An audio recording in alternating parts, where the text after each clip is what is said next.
Almost 1 year later, a Holmes County man tonight charged with murder. The crime took place last October, but last week the suspect was served a warrant for manslaughter. News 13's Ashton Williams has more on that story.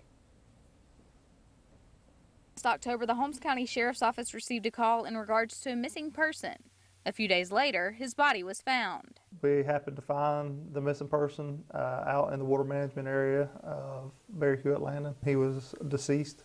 Bruce McCullough of Holmes County was found dead less than a half mile from his home. FDLE come out and done collection of evidence. Also, we started taking statements from the people that were last seen him. Statements collected led officials to believe McCullough's neighbor, 54-year-old David Vandy Bogart, was the suspect. McCullough and Vandy Bogart shared property. We was able to arrest Mr. Bogart on other charges, and I was able to hold him on those charges while all the evidence could be forwarded to the Florida Department of Law Enforcement. During interviews, investigators learned that Vandy Bogart and McCullough had argued the day he went missing.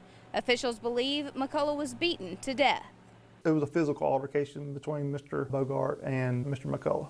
Sheriff Tate says after all the fact-finding was complete, FDLE investigators came back with a shocking charge. They come back with manslaughter. Mr. Bogart was still in jail. He never got out since this happened. Sheriff Tate says Vandy Bogart is now being held at the Holmes County Jail on their original unrelated charges. And now for the death of Bruce McCullough. In Holmes County, Ashton Williams, News 13.